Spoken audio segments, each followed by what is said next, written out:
മകളെ, നിങ്ങളിപ്പോൾ +2 പഠിച്ചുകൊണ്ടിരിക്കുന്ന കുട്ടികളാണ്. ഇനി അതല്ല, എൻട്രൻസ് എക്സാമിനായിട്ട് മാക്സിമം എഫേർട്ട് എടുത്തിട്ട് വർക്ക് ചെയ്തുകൊണ്ടിരിക്കുന്ന ആൾക്കാരാണോ?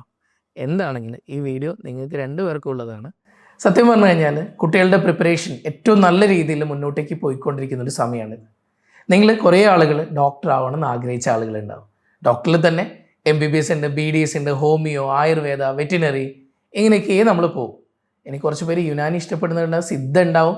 ഓക്കെ, ഇനി ഇതൊന്നും അല്ലാതെ നേഴ്സിംഗ് കോഴ്സുകളിലേക്ക് പോകുന്നവരുണ്ടാവും. ഇനി അതല്ല പാരാമെഡിക്കൽ കോഴ്സുകളിലേക്ക് പോകുന്നവരുണ്ടാവും. ഇങ്ങനെയൊക്കെ എന്തൊക്കെ കോഴ്സുകളിലേക്ക് പോകാനാണെങ്കിലും നമുക്കിപ്പോഴും നീറ്റ് എൻട്രൻസ് എക്സാം വേണം. ഈ നീറ്റ് എൻട്രൻസ് എക്സാം അതിൽ വന്നിട്ട് ടോട്ടലി നമുക്ക് 720 മാർക്കിലാണ് എക്സാം നടക്കുന്നത്. ഈ 720 മാർക്കിൽ നടക്കുന്ന എക്സാമിൽ 360 മാർക്കും കിട്ടാൻ പോകുന്നത് ബയോളജിയിലാണ്. ബാക്കി വരുന്ന 360 മാർക്കാണ് നമുക്ക് ഫിസിക്സിലും കെമിസ്ട്രിയിലും ആയിട്ട് കിട്ടുന്നത്. അതായത് 180 ടോട്ടലി 720 മാർക്ക്. അങ്ങനെ പറഞ്ഞു കഴിഞ്ഞാൽ 180 ക്വസ്റ്റ്യൻസ്. ഈ 180 തന്നെ നമ്മൾ ഓരോ ക്വസ്റ്റ്യനും ശരിയായിട്ട് ഉത്തരം പറയുമ്പോൾ നമുക്ക് 4 മാർക്ക് കിട്ടും അല്ലേ. ഒന്ന് തെറ്റിപ്പോയി കഴിഞ്ഞ് കഴിഞ്ഞാൽ 1 മാർക്ക് -1 ആയിട്ട് പോകും. ഇതാണ് നമ്മുടെ എൻട്രൻസ് എക്സാമിൻ്റെ പാറ്റേൺ. പല കുട്ടികളും ഇപ്പോഴും +2 പഠിച്ചുകൊണ്ടിരിക്കുന്ന ആൾക്കാരാണെങ്കിൽ അവർക്കിനി എന്തിന് പോകണം ചോദിക്കുമ്പോൾ പല ആളുകൾക്ക് ഉത്തരവില്ല. ഇപ്പോഴും ആലോചിക്കുകയാണ്. ഓക്കെ, ആദ്യം ഒരു കാര്യം ചെയ്യട്ടെ, ബോർഡൊക്കെ കഴിയട്ടെ, എന്നിട്ട് ആലോചിക്കാം. നിങ്ങളോട് പറയാനുള്ളത്, മക്കളെ, പല കുട്ടികളുടെയും ഏറ്റവും വലിയൊരു പ്രശ്നമാണ് ഇതേപോലെ തന്നെ ബോർഡ് എക്സാം കഴിയട്ടെ എന്നിട്ട് ആലോചിക്കുക എന്ന് പറഞ്ഞുകൊണ്ട് മാറ്റി കാര്യങ്ങൾ മുന്നോട്ട് കൊണ്ടുപോകും. അവസാനം ബോർഡ് എക്സാം കഴിയുമ്പോൾ പിന്നീട് ഇരുന്ന് ആലോചിക്കുകയാണ് ഇനി എന്താക്കും. അപ്പോഴേക്ക് എഴുതേണ്ട എല്ലാ എക്സാമും കഴിഞ്ഞു പോയിട്ടുണ്ടാവും. അപ്പോഴാണ് കുറച്ച് പേര് പറയുന്ന ഫ്രണ്ട് മറ്റതിന് പോകുന്നു, അവൻ നേഴ്സിങ്ങിന് പോകുന്നു, അവനത് ഇതിന് B.Pharm പോകുന്നു, ഇനി അതല്ല ഒരാൾ എൻട്രൻസ് കോച്ചിങ്ങിന് പോകുന്നു. ഇങ്ങനെ ഓരോ കാര്യങ്ങൾ. കുറച്ച് പേര് എഞ്ചിനീയറിങ്ങിന് പോകുന്നു, ചില ആൾക്കാർ ഇൻറ്റഗ്രേറ്റഡ് PG എടുത്ത് പോകുന്നു. ഇതിനൊക്കെ എന്തൊക്കെയോ എക്സാം എഴുതണമായിരുന്നു. ഈ എക്സാമിനെ കുറിച്ച് പലർക്കും അറിവില്ലാതെ പോവാണ്. നമ്മുടെ കാര്യങ്ങൾ നേരത്തെ പ്ലാൻ ചെയ്ത് കഴിഞ്ഞാൽ അതിന് വേണ്ടിയിട്ട് നമുക്ക് ഒരുങ്ങാം. ഇപ്പോഴും എല്ലാ എക്സാംസിൻ്റെയും ആപ്ലിക്കേഷൻസ് വിളിച്ചുകൊണ്ടിരിക്കുന്ന ഒരു സമയമാണ്. നമ്മൾ ഇപ്പോഴേ കാര്യങ്ങൾ പ്രോപ്പറായിട്ട് കൊടുത്തു കഴിഞ്ഞാൽ നമുക്കൊരു പ്രശ്നവും എല്ലാ എക്സാമും എഴുതാൻ പറ്റും. വെറുതെ ചുമ്മാ ഒരു ഒറ്റ കാര്യം ഞാൻ പറയാം മക്കളെ. ഒരു നേഴ്സിങ്ങിന് നമുക്ക് പണ്ട് കേരളത്തിലാണെങ്കിൽ നിങ്ങൾക്കറിയാം, നോർമലി എൻട്രൻസ് എക്സാം ഇല്ലായിരുന്നു, ബോർഡ് എക്സാമിൻ്റെ മാർക്ക് നോക്കിയിട്ടായിരുന്നു, LBS വഴിയായിരുന്നു അഡ്മിഷനൊക്കെ. പക്ഷേ ഇനിയിപ്പോൾ നീറ്റിലേക്ക് വരികയാണ്. കംപ്ലീറ്റ് നേഴ്സിംഗ് കോഴ്സുകളെല്ലാം തന്നെ ഇപ്പം നമുക്ക് നീറ്റിലേക്ക് വരാൻ പോവാണ്. ഇന്ത്യയിലുള്ള ഏറ്റവും ബെസ്റ്റ് എല്ലാ മെഡിക്കൽ കോളേജിലെ നേഴ്സിംഗ് സീറ്റുകളും ഇപ്പം നീറ്റിലേക്ക് വന്നു കഴിഞ്ഞു. ഇനി ഇത് കൂടാതെ നമുക്ക് എയിംസിലേക്കാണ് സെപ്പറേറ്റ് എക്സാം ഉണ്ട്. അതുപോലെ തന്നെ നിംഹാൻസിലേക്ക് സെപ്പറേറ്റ് എക്സാം ഉണ്ട്. ഓക്കെ, ഇങ്ങനെയൊക്കെ. മിലിറ്ററിയിലേക്ക്, ആംഡ് ഫോഴ്സിലേക്കാണെങ്കിൽ നമുക്ക് മിലിറ്ററി നേഴ്സിംഗ് ഉണ്ട്. ഇതൊക്കെ സെപ്പറേറ്റ് എക്സാംസ് ഉണ്ട്. ഇതൊന്നും അറിയാത്തൊരു കുട്ടി ചിലപ്പോഴും 4 ലക്ഷം രൂപ 5 ലക്ഷം രൂപ ഫീസ് കൊടുത്തിട്ടാണ് ഒരു വർഷം നേഴ്സിംഗ് പഠിക്കുന്നത്. പക്ഷെ മറിച്ച് ഇതൊന്നുമില്ലാതെ 10,000 രൂപ ഫീസിൽ പഠിക്കുന്ന കുട്ടികളുണ്ട് ഗവൺമെൻറ് സീറ്റിൽ. ഒന്ന് ആലോചിച്ച് നോക്കണം, നമ്മൾ എന്തിന് ഇത്രയും വലിയ ഭീമമായ ഒരു ഫീസ് കൊടുക്കണം? നമുക്ക് അറിവില്ലായ്മ കൊണ്ടല്ലേ. നമുക്ക് പല എൻട്രൻസ് എക്സാമിനെ കുറിച്ച് നമുക്ക് ധാരണ ഇല്ലാത്തതുകൊണ്ടല്ലേ നമുക്ക് ഇങ്ങനെ ഒരു അബദ്ധം പറ്റുന്നത്. ഇനി പോട്ടെ, MBBS ആഗ്രഹമുണ്ട്. പക്ഷെ MBBS എവിടെ ചെയ്യണം, ഏത് കോളേജിൽ നമുക്ക് പഠിക്കണം, അത് ഗവൺമെൻറ് കോളേജിലോ സെൽഫ് ഫിനാൻസിങ് കോളേജിലോ, ഇതിനെക്കുറിച്ച് പോലും അറിവില്ല പല കുട്ടികൾക്കും. ഇനി MBBS കിട്ടണമെങ്കിൽ എത്ര മാർക്ക് കിട്ടിക്കഴിഞ്ഞാലാണ് നമുക്ക് ഗവൺമെൻറ് മെഡിക്കൽ കോളേജിൽ പഠിക്കാൻ പറ്റുന്നത്? ഇതിനെക്കുറിച്ചൊക്കെ പലരുടെയും ഒരു അറിവില്ലായ്മ എന്ന് പറയുന്നത് മറ്റു പലരും ചൂഷണം ചെയ്യാണ്. മറ്റു പല ഏജൻസികളിലേക്കും കൊണ്ടുപോകുന്നു കുട്ടികളെ. അവിടെ വലിയ ഫീസ് വാങ്ങിയിട്ട് കുട്ടികൾക്ക് ഏതൊക്കെയോ മെഡിക്കൽ കോളേജിലേക്ക് അഡ്മിഷനായി പോവാം. നിങ്ങൾക്ക് പലർക്കും കഴിവുണ്ടാവും, പക്ഷെ നിങ്ങളത് പ്രോപ്പറായിട്ടുള്ള ധാരണയിലേക്ക് പല മക്കളും എത്തുന്നില്ല. മക്കൾ, ആദ്യം വേണ്ടത് നമുക്കൊരു ഫോക്കസ് ഉണ്ടാവണം. നിങ്ങളൊരു കാര്യം ബെസ്റ്റായിട്ട് നിങ്ങളതിലേക്ക് ഡ്രീം കാണണം. നിങ്ങൾക്കൊരു ടാർഗറ്റ് ഉണ്ടാവണം. അത് അച്ചീവ് ചെയ്യാൻ വേണ്ടി നിങ്ങൾ മാക്സിമം വർക്ക് ചെയ്യണം.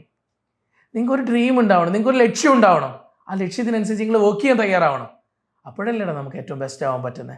ഇനിയെങ്കിലും നമ്മുടെ ഉള്ളിൽ ഒരു ഗോൾ ഫിക്സ് ചെയ്ത് നമ്മൾ വർക്ക് ചെയ്തേ പറ്റൂ. അത് നമ്മുടെ മുന്നിൽ ഇപ്പോഴും സമയമുണ്ട്. ഇപ്പോഴും പല എക്സാംസിനും അപ്ലൈ ചെയ്യാനുള്ള സമയം നമ്മുടെ മുന്നിലുണ്ട്.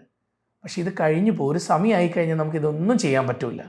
അപ്പം അതുകൊണ്ട് എന്താണോ നമ്മൾ ആഗ്രഹിക്കുന്നത് അതിന് വേണ്ടിയിട്ട് നമ്മൾ ഓരോരാളും വർക്ക് ചെയ്ത് തുടങ്ങണം. എനിക്ക് മക്കളോട് പറയാനുള്ളത്, നിങ്ങൾ ആഗ്രഹിക്കുന്ന ഒരു പാരാമെഡിക്കൽ കോഴ്സാണ് അല്ലെങ്കിൽ നേഴ്സിംഗ് പോലുള്ള കോഴ്സുകളാണെങ്കിൽ നിങ്ങൾക്ക് ഉറപ്പായിട്ടും ഒരു ക്രാഷ് പ്രോഗ്രാം ധാരാളം മതി.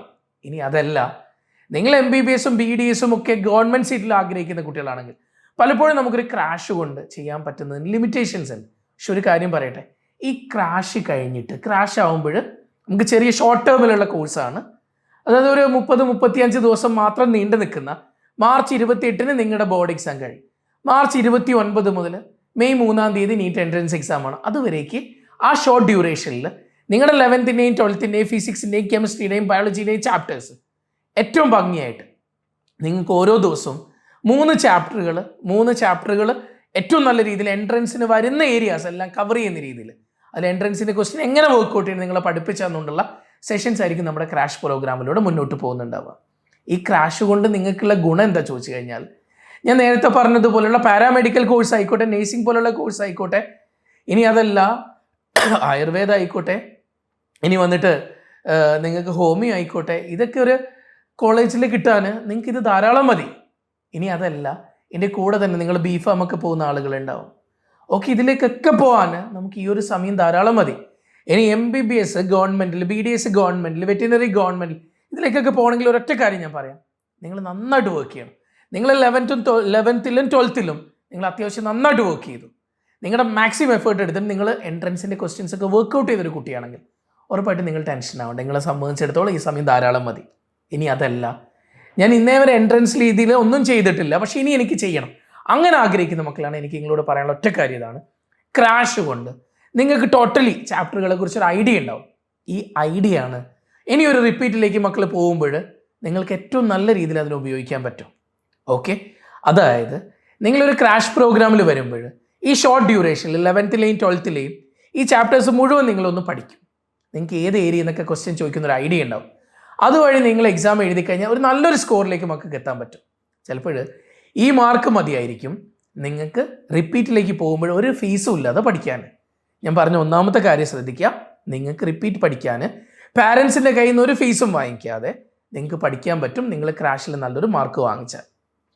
ചില കുട്ടികളൊക്കെ ചിന്തിക്കും, ഇനി ക്രാഷിനൊന്നും പോകുന്നില്ല, റിപ്പീറ്റിന് ഞാൻ പോകും, വീട്ടിലിരിക്കുക, അതുവരേക്ക് എനിക്കൊരു റിലാക്സേഷൻ വേണം, കുറേ ഞാൻ കഷ്ടപ്പെടുന്നത്, എനിക്ക് അങ്ങനെയായി ഇങ്ങനെയായി, ഞാൻ എത്രയോ ദിവസങ്ങളായിട്ട് മര്യാദക്കൊന്നും ഉറങ്ങിയിട്ട് പോലില്ല, ട്യൂഷന്, സ്കൂളിൽ അസൈൻമെൻറ്റ്സ്, സെമിനാർസ്, ഇതെല്ലാം കൂടെ ആയിട്ട് ഭ്രാന്ത്, ഇനിയിപ്പോൾ എക്സാം ഇത് പഠിക്കണം, ഇതിൻ്റെ ഇടയിൽ ഞാൻ ഇനി എന്തായാലും ക്രാഷിനില്ല, എനിക്ക് ബോർഡ് എക്സാം കഴിഞ്ഞ് കഴിഞ്ഞാൽ 1 മാസം എനിക്ക് ഫുള്ളായിട്ട് റെസ്റ്റ് എടുക്കണം. വലിയ മണ്ടത്തരാണ് മക്കളെ. ഞാൻ വീണ്ടും പറയാം, അതൊരു വലിയ മണ്ടത്തരാണ് നിങ്ങൾ ചെയ്യുന്നത്. കാരണം ഈ ക്രാഷിൽ വരുമ്പോൾ നിങ്ങൾക്ക് കിട്ടുന്ന ഐഡിയാസാണ് നിങ്ങൾക്ക് റിപ്പീറ്റിലേക്ക് പോകുമ്പോൾ നിങ്ങൾക്ക് തരുന്ന കോൺഫിഡൻസ്. ഇപ്പം നിങ്ങൾ ഉണ്ടാക്കിയെടുക്കുന്ന കണ്ടൻറ്റ് ഈ 1.5 മാസം, ഒരു മാസവും കഷ്ടി ദിവസങ്ങൾ, ഈ ദിവസങ്ങൾ ഓൾറെഡി നിങ്ങൾ +2 ബോർഡിന് വേണ്ടി പ്രിപ്പയർ ചെയ്ത് നന്നായിട്ട് പഠിച്ച് എക്സാം എഴുതിയിരിക്കുന്ന മക്കളായിരിക്കും. അത് കഴിഞ്ഞ് മാർച്ച് 29 മുതൽ തുടങ്ങുന്ന ബാച്ചിലേക്ക്, അത് ഓൺലൈൻ ആയിക്കോട്ടെ ഓഫ്ലൈൻ ആയിക്കോട്ടെ, മക്കൾ വന്നു കഴിഞ്ഞാൽ നിങ്ങൾക്ക് കിട്ടാൻ പോകുന്നൊരു ഗുണം, നിങ്ങൾക്ക് ഏറ്റവും നന്നായിട്ട് ചാപ്റ്ററുകളെ മനസ്സിലാക്കിയെടുക്കാൻ പറ്റും. ഇത് കഴിഞ്ഞ് നിങ്ങൾ റിപ്പീറ്റിലേക്ക് പോവുകയാണെങ്കിൽ നല്ല ധൈര്യമായിരിക്കും, ഭയങ്കര ഒരു കോൺഫിഡൻസ് ആയിരിക്കും, എന്നെക്കൊണ്ട് പറ്റും എന്നുള്ളൊരു വിശ്വാസമായിരിക്കും. ഇനി ചില കുട്ടികൾക്ക് ക്രാഷിലൊക്കെ ഒന്ന് നോക്കി ഇനി എന്നെക്കൊണ്ട് തീരെ പറ്റൂല എന്ന് തോന്നുകയാണെങ്കിൽ റിപ്പീറ്റ് വേണ്ടാന്ന് വെച്ചോ, നിങ്ങൾ നിങ്ങളുടേതായ രീതിയിൽ മറ്റു കോഴ്സുകളിലേക്ക് നിങ്ങൾ പോയിക്കോളൂ. ഓക്കെ, അതല്ല എന്നെക്കൊണ്ട് പറ്റുമെന്നൊന്ന് ട്രൈ ചെയ്ത് നോക്കാൻ ക്രാഷ് ഏറ്റവും ഹെൽപ്പാകും. രണ്ടാമത് ഞാൻ മക്കളോട് പറഞ്ഞു, നിങ്ങൾ അത്യാവശ്യം നല്ലൊരു സ്കോർ വാങ്ങിച്ചാൽ നിങ്ങൾക്ക് തന്നെ ഭയങ്കര ഒരു കോൺഫിഡൻസ് ആയിരിക്കും മുന്നോട്ട് പോകാൻ. മൂന്നാമതൊരു കാര്യം പറഞ്ഞു, മക്കളെ നിങ്ങൾ നല്ലൊരു സ്കോർ വാങ്ങിച്ചു കഴിഞ്ഞാൽ നിങ്ങളുടെ പാരൻസിന് ഒരു ഫീസും ഇല്ലാതെ നിങ്ങളെ മുന്നോട്ട് പഠിപ്പിക്കാൻ പറ്റും. ഈ 3 കാര്യങ്ങൾ ഭയങ്കര ഇമ്പോർട്ടൻ്റ് ആണ്. നിങ്ങൾക്കറിയാം, നിങ്ങൾക്ക് ഈ ചാപ്റ്ററുകളെ കുറിച്ചൊക്കെ ഐഡിയ ഉണ്ടെന്നുള്ളൊരു തോന്നലായിരിക്കും ഒരു റിപ്പീറ്റ് ബാച്ചിൽ വന്നിരിക്കുമ്പോൾ. മക്കൾ ഇനിയും ആലോചിച്ച് നിൽക്കണ്ട, നിങ്ങൾ നന്നായിട്ട് വർക്ക് ചെയ്യണമെന്ന് ആഗ്രഹിച്ചിരിക്കുന്ന കുട്ടികളാണ് നിങ്ങൾക്ക് JPSയിലേക്ക് വരാം. നമുക്ക് 2 ബാച്ച് മാത്രമേ ഓഫ്ലൈനിലുള്ളൂ. ഒരു ബാച്ച് ഓൾമോസ്റ്റ് ഫില്ലായി എന്ന് പറഞ്ഞു കഴിഞ്ഞാൽ നിയർലി ഒരു 50-60 കുട്ടികളായി. കാരണം നമ്മുടെ ഇവിടുത്തെ +2 സ്റ്റുഡൻസ് തന്നെ ഓൾമോസ്റ്റ് എല്ലാവരും അഡ്മിഷൻസ് എടുത്തു കഴിഞ്ഞു. അപ്പോൾ അതുകൊണ്ട് ഒരു ബാച്ചിൻ്റെ കാര്യത്തിൽ തീരുമാനം, ഒരു ബാച്ചും കൂടെ ഉള്ളൂ. നിങ്ങൾ ആരെങ്കിലും ആഗ്രഹിക്കേണ്ട JPSയിൽ അഡ്മിഷൻ എടുക്കാമെന്ന്, JPSയിൽ എന്തിന് അഡ്മിഷൻ എടുക്കണമെന്ന് നിങ്ങൾ ചിന്തിക്കുന്നുണ്ടാവും അല്ലേ? അതിനുള്ള മറുപടി ഞാൻ പറഞ്ഞുതരാം. നമ്മുടെ തുടങ്ങിയത് 110 കുട്ടികളിൽ നിന്നാണ് 2020 കോവിഡ് സമയത്ത്. ആ 110-ൽ 56 MBBSനെ കേരളത്തിന് സമ്മാനിച്ച ഒരു സെൻറ്റർ പോലും, ഇനി എന്തിന് 50% മുകളിൽ റിസൾട്ട് ഉണ്ടാക്കിയ ഒരു സ്ഥാപനം പോലും കേരളത്തിൽ ഇല്ല എന്നുള്ള തീർത്തും നമുക്ക് പറയാൻ പറ്റും. കാരണം അത് JPSനെ ഉണ്ടാക്കാൻ പറ്റിയിട്ടുള്ളൂ. അതുമാത്രമല്ല 5 വർഷങ്ങളായിട്ട് JPSൻ്റെ ഏറ്റവും വലിയ പ്രാർത്ഥനയായിരുന്നു, കഷ്ടപ്പാടായിരുന്നു, നമ്മുടെ എഫേർട്ടായിരുന്നു ഒരു സിംഗിൾ ഡിജിറ്റ് റാങ്ക് വാങ്ങിക്കുക എന്നുള്ളത്. വർഷങ്ങൾ മുന്നോട്ട് പോകുന്നതിനനുസരിച്ച് കുട്ടികളുടെ എണ്ണത്തിൽ ചെറിയ കൂടുതലുണ്ടായി. അവസാനം 200ഓളം കുട്ടികളിലേക്ക് എത്തിക്കഴിഞ്ഞ വർഷം. ആ 200ഓളം പേര് വന്ന വർഷം, അതിന് തൊട്ട് മുന്നിലത്തെ വർഷം ഞാൻ പറയാം, അന്ന് കേരളത്തിൽ 20 റാങ്കും 55 റാങ്കുകളും കൂടെ വാങ്ങിച്ചപ്പോൾ 2 ഡിജിറ്റ് റാങ്കുകൾ നമുക്ക് സ്വന്തമായി. അത് തന്നെ OBCയിലേക്ക് വരുന്ന സമയത്ത് 6ാമത്തെ റാങ്കും 20ാമത്തെ റാങ്കും നമ്മൾ വാങ്ങിച്ചു. 6th റാങ്കും 20th റാങ്കും. അവിടെ കൊണ്ട് തീർന്നില്ല, നമ്മുടെ യാത്ര മുന്നോട്ടേക്കായിരുന്നു. അങ്ങനെ കഴിഞ്ഞ വർഷമായപ്പോൾ ഈ കേരളത്തിൽ വെറും 200 കുട്ടികളെ മാത്രം മത്സരിപ്പിച്ച നമ്മുടെ സ്ഥാപനത്തിന് ആദ്യത്തെ 100ൽ 4 റാങ്കുകൾ കിട്ടി. അതിൽ തന്നെ ഒരു സിംഗിൾ ഡിജിറ്റ് റാങ്ക് കേരളത്തിൽ ആദ്യത്തെ 10ൽ 1, 7ാമത്തെ റാങ്ക് നമ്മുടെ ജിയാദ് വണ്ടൂരിലെ കുട്ടി വാങ്ങിച്ചു. അത് ഈ കൊയിലാണ്ടി സെൻറ്ററിൽ വെച്ചിട്ട്. ഒന്ന് ആലോചിച്ച് നോക്കണം, പല സെൻറ്ററുകളുടെയും ഏറ്റവും വലിയൊരു ഇതാണ്, അത് ഞങ്ങളുടെ കുത്തകയാണ് ചിന്തിച്ചുകൊണ്ടിരിക്കുന്ന സ്ഥാപനങ്ങളുണ്ട്. ആദ്യത്തെ 10ൽ 10 റാങ്കുകളും ആദ്യത്തെ 20ൽ 20 റാങ്കുകളും ഞങ്ങളുടേതാണെന്ന് ചിന്തിക്കുമ്പോൾ അവിടെ ആദ്യത്തെ 10നുള്ളിലേക്ക് ഒരു കുട്ടി JPS വന്നു എന്ന് പറയുമ്പോൾ അത് ഏറ്റവും വലിയ കാര്യമാണ്. ഈ കുഞ്ഞു സെൻറ്ററിന് ഇത്രയും ചെയ്യാൻ പറ്റിയിട്ടുണ്ടെന്നാണെങ്കിൽ നിങ്ങളിവിടെ ധൈര്യത്തോടു കൂടെ വരാം. നിങ്ങളിൽ നിന്നും ഏറ്റവും നല്ല റിസൾട്ട് ഉണ്ടാക്കാൻ നമ്മുടെ സ്ഥാപനത്തിന് പറ്റും എന്നുള്ളത് ഏറ്റവും വലിയ യാഥാർത്ഥ്യമാണ്. നിങ്ങൾ വർക്ക് ചെയ്യാൻ തയ്യാറാണെങ്കിൽ, നിങ്ങൾ ഏറ്റവും നന്നായിട്ട് പഠിപ്പിക്കാൻ പറ്റുന്ന ഏറ്റവും നല്ലൊരു ടീച്ചേഴ്സിൻ്റെ ഒരു ടീം തന്നെ JPSലുണ്ട്. ഏറ്റവും ബെസ്റ്റ് ടീച്ചേഴ്സിലൂടെ ഏറ്റവും ബെസ്റ്റ് ക്ലാസ്സുകൾ നിങ്ങൾക്ക് തന്നുകൊണ്ട് നിങ്ങളെ മുന്നോട്ട് കൊണ്ടുപോകാൻ ഈ ഇൻസ്റ്റിറ്റ്യൂട്ടിന് പറ്റും. ധൈര്യത്തോടു കൂടെ വന്ന മക്കളെ, നിങ്ങളുടെ മാർക്ക് നോക്കിയിട്ടോ നിങ്ങളുടെ പെർസെൻറ്റേജ് നോക്കിയിട്ടോ അല്ല. അങ്ങനെയാണെങ്കിൽ കഴിഞ്ഞ വർഷം ഇവിടെ അബയ് എന്ന് പറയുന്ന കുട്ടി 72% മാത്രം മാർക്ക് വാങ്ങിച്ച് +2ൽ 72% മാർക്ക് വാങ്ങിച്ച് ഇവിടെ വന്ന പയ്യൻ ഇന്ന് കണ്ണൂർ മെഡിക്കൽ കോളേജിൽ MBBSന് പഠിക്കുന്നുണ്ട്. അബയ് എന്ന പേര് ചോദിച്ചു നോക്കിക്കോ, നിങ്ങൾ അന്വേഷിച്ചു, നിങ്ങൾക്ക് അറിയുന്ന ഫ്രണ്ട്സ്. കണ്ണൂർ മെഡിക്കൽ കോളേജിൽ ഈ വർഷത്തെ ഫസ്റ്റ് ഇയറിൽ അബയ് എന്ന് പറയുന്നൊരു കുട്ടിയുണ്ട്. JPSൽ പഠിച്ച കുട്ടിയാണ്. 72% അവൻ്റെ മാർക്ക്. ഇവിടെ മാർക്ക് പെർസെൻറ്റേജ് നോക്കിയിട്ടല്ല കുട്ടികൾ എടുക്കുന്നത്. നിങ്ങൾ വർക്ക് ചെയ്യാൻ തയ്യാറാണ്, നിങ്ങളുടെ ഉള്ളിൽ ഒരു സ്പിരിറ്റ് ഉണ്ട്, നിങ്ങൾ മാക്സിമം വർക്ക് ചെയ്യാൻ തയ്യാറാണെങ്കിൽ മക്കൾക്ക് വരാം. ഓൺലൈൻ ബാച്ച് ഉണ്ട്, ഓഫ്ലൈൻ ബാച്ച് ഉണ്ട്. നിങ്ങൾക്ക് ഏത് ബാച്ചില്ല, ഓഫ്ലൈനിലേക്ക് ഞാൻ പറയാം, നിങ്ങൾ അഡ്മിഷൻ എടുക്കാൻ ആഗ്രഹിക്കുന്നുണ്ടെന്നാണെങ്കിൽ നിങ്ങൾ എത്രയും പെട്ടെന്ന് അഡ്മിഷൻ പ്ലേസ് ചെയ്യണം. കാരണം ഏറ്റവും നല്ല രീതിയിൽ കുട്ടികൾ വന്നുകൊണ്ടിരിക്കുന്ന ഒരു സമയമാണ്. കാരണം ഈ 5 വർഷങ്ങളിൽ JPS എവിടെയും ഡൗൺ ആയിട്ടില്ല. റിസൾട്ടുകളിലൂടെ ഏറ്റവും ബെസ്റ്റ് റിസൾട്ടുകൾ ഈ കേരളത്തിന് സമ്മാനിച്ച സ്ഥാപനം JPS തന്നെയാണ്. തീർത്തു പറയാം, ഒരു സ്ഥാപനത്തിനും അവരുടെ യാത്രയിൽ ഈ ആദ്യത്തെ 5 വർഷങ്ങൾക്കുള്ളിൽ ഇങ്ങനെ ഒരു സിംഗിൾ ഡിജിറ്റ് റാങ്കിലേക്ക് എത്താൻ പറ്റിയിട്ടുണ്ടാവില്ല. ഈ കുറഞ്ഞ നമ്പറിൽ നിന്ന് ഇത്രയും നല്ല റിസൾട്ടുകൾ ഉണ്ടാക്കിക്കൊണ്ട് ഒരു സ്ഥാപനത്തിനും പോകാൻ പറ്റിയിട്ടുണ്ടാവില്ല. നിങ്ങൾ കേരളത്തിലെ ഓരോ സ്ഥാപനങ്ങളും പേരെടുത്തറിയുന്ന ഏറ്റവും പ്രമുഖമായ എല്ലാ സ്ഥാപനങ്ങളുടെ പേരുകൾ എടുത്തു നോക്കണം, അവിടുത്തെ നമ്പർ ഓഫ് സ്റ്റുഡൻസ് എടുത്തു നോക്കണം.